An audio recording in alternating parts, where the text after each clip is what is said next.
Xabar 24 kanali o'z ishini boshladi. Bugun dasturimizda AQSh kuchlari Eron bilan haqiqiy sulhga erishilguniga qadar Yaqin Sharqda qoladi. Eron birodarlarimizga hujum qildi. Shu sababli biz ular uchun jang qilmaymiz. Ramzan Qodirov. Trampning yaqinlari urushdan shaxsiy boylik orttirgan.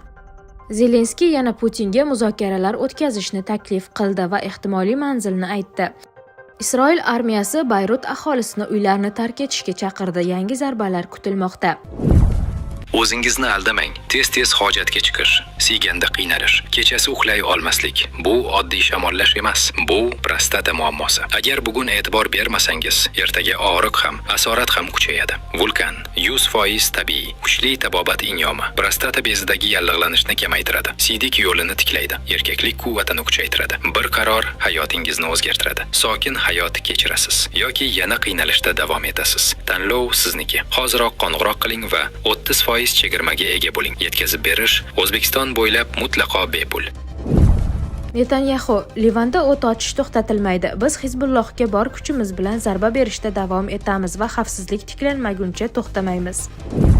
Eron birodarlarimizga hujum qildi. Shu sababli biz ular uchun jang qilmaymiz. Ramzan Qodirov. Checheniston rahbari Ramzan Qodirov chechenlar AQSh va Isroilga qarshi urushda Eron tomonida jang qilmasligini aytdi. U bu haqda o'zining Telegram sahifasida ma'lum qildi. Agar Eron faqat AQSh va Isroilga qarshi harbiy harakatlar olib borganida bu sodir bo'lishi mumkin edi, ammo ular bizning birodarlarimizga ham hujum qildi. Shubhasiz shaxsan men Eron tomonini qo'llab-quvvatlayman, lekin Eronning Fors ko'rfazidagi arab davlatlarining fuqarolik obyektlari va infratuzilmasiga zarba berishini qo'llab-quvvatlamayman, dedi Checheniston rahbari.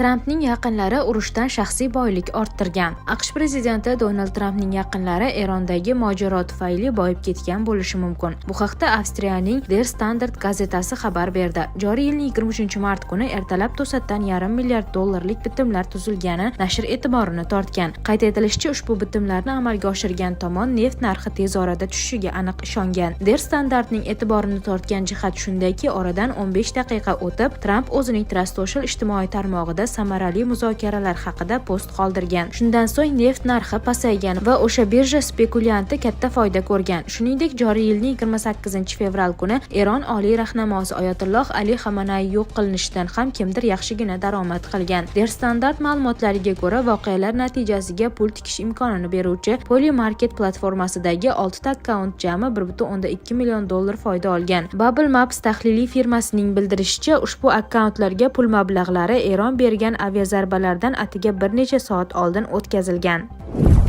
Isroil armiyasi Bayrut aholisini uylarini tark etishga chaqirdi. Yangi zarbalar kutilmoqda. Isroil mudofaa kuchlari Bayrutning janubiy chekkalarida yashovchi aholi yangi havo hujumlaridan ogohlantirib, zudlik bilan evakuatsiya qilish haqida buyruq berdi. Sahalning arab tilidagi vakili Avihay Adrainning ta'kidlashicha, Isroil armiyasi Livan poytaxtining janubiy qismidagi Hizbulloh harbiy infratuzilmalariga zarba berishda davom etadi. Livan rasmiylari bergan ma'lumotlarga ko'ra, kechagi hujumlar oqibatida 200 dan ortiq kishi halok bo'lgan, 1100 ga yaqin kishi jarohatlangan. Isroil tomoni nishon faqat Eron tomonidan qo'llab-quvvatlanuvchi guruh obyektlari ekanini aytmoqda. Biroq Associated Press agentligining xabar berishicha, bir necha zarbalar aholi gavjum bo'lgan tijorat va turar joy mavzelariga oldindan ogohlantirishsiz berilgan va bu tinch aholi orasida ko'plab qurbonlarga sabab bo'lgan.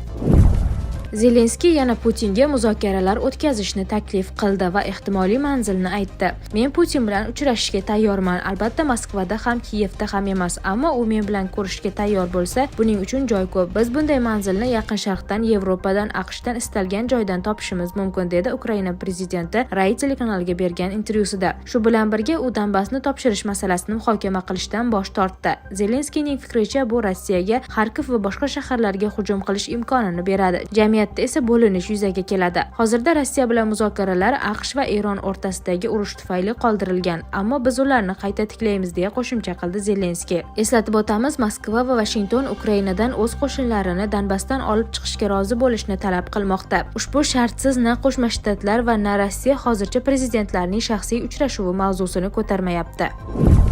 AQSh kuchlari Eron bilan haqiqiy sulhga erishilguniga qadar Yaqin Sharqda qoladi. Donald Tramp. Prezidentning so'zlariga ko'ra, Qo'shma Shtatlarning barcha kemalari, samolyotlari va harbiy xizmatchilari, shuningdek, allaqachon sezilarli darajada zaiflashgan dushmanni o'ta shiddatli ta'qib qilish yoki yo'q qilish uchun zarur bo'lgan qo'shimcha qurol-yarog', o'q-dorilar va boshqa barcha vositalar Eron hududida va unga yaqin davlatlarda Tehron va Vashington haqiqiy kelishuv tuzilgunga qadar qoladi. Agar biror sababga ko'ra bu amalga oshmasa, buning ehtimoli juda past bo'lsa-da, u holda Eron oldingidan ko'ra kengroq, ko'lamli va kuchliroq zarbalar beriladi. Allaqachon kelishib olingan va bunga zid bo'lgan barcha yolg'on ritorikalarga qaramay, Tehronda hech qanday yadroviy qurol bo'lmaydi va Hormuz bo'g'ozi ochiq hamda xavfsiz bo'ladi, deb yozdi Tramp Truth Social ijtimoiy tarmog'ida.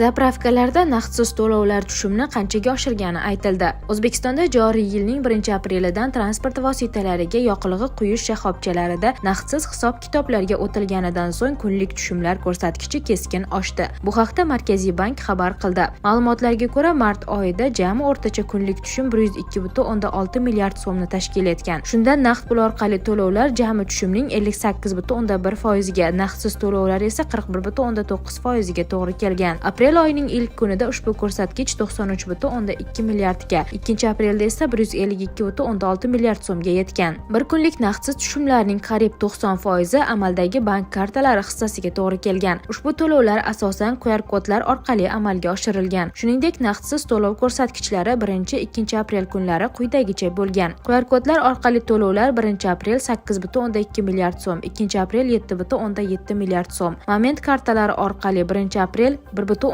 milliard so'm, 2-aprel 3,6 milliard so'm. Yoqilg'i kartalari orqali 1-aprel 2,4 milliard so'm, 2-aprel 2,5 milliard so'm. Mavjud bank kartalari orqali 1-aprel 80,9 milliard so'm, 2-aprel 138,6 milliard so'm. Ayni paytda banklar va to'lov tashkilotlari tomonidan turli aksiyalar, keshbek dasturlari hamda yangi to'lov usullari, jumladan moment va maxsus kartalar faol joriy etilmoqda. Shuningdek, Markaziy bank to'lovlar yoki bank xizmatlari bo'yicha savollar yuzaga kelganda tegishli banklar va to'lov tashkilotlarining aloqa markazlari orqali murojaat qilish mumkinligini ham ma'lum qilgan. Ma'lumot o'rnida moment kartalar darhol ishlatiladigan bank kartalari bo'lib, ularni olgandan so'ng hisob raqami yoki mablag'ni kutmasdan darhol ishlatish mumkin.